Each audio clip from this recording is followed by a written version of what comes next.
For the puri, you will need 1/4 cup of plain flour or maida, 1/4 cup of semolina or suji, salt to taste, a small pinch of baking soda and oil to fry.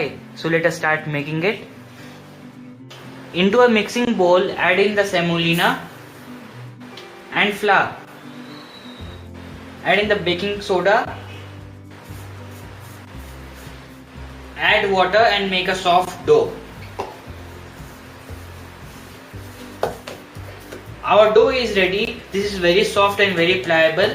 We are going to let the dough rest for a minimum of 30 minutes, which will make the dough little bit semi-stiff consistency. Then we are going to roll it and fry these. Our dough is ready. This is perfect. Now we are going to make 3 portions out of it. Now take a rolling pin and roll it. If it sticks too much, you can use some flour. So this is rolled well. Now we are going to cut it. You can use a cookie cutter like this, or you can use a glass to cut it.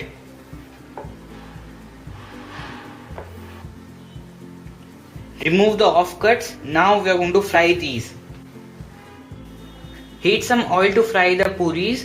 The oil's temperature is the key to make the puris, so make sure the oil is very hot. If the oil is medium or low, then the puris might get soft from one side or completely soft. So now we are going to fry the puris. Make sure the oil is smoky hot when you add the puris to it. So the oil is hot. Let me add the puris.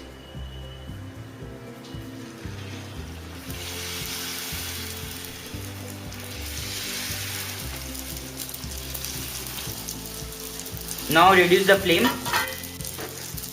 and touch them like this. Now flip them over. So these are fried. Now we are going to remove them into a tissue paper.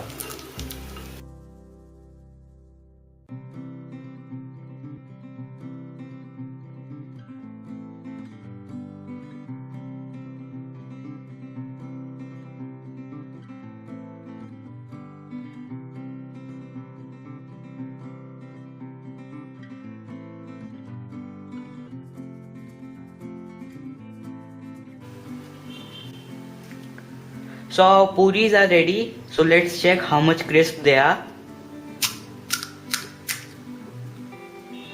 Puris are perfectly crisp and very tasty. You can check out my recipe for the masala and the pani by clicking the link here. So let me make one right now. Crack a puri from the top and put in the filling.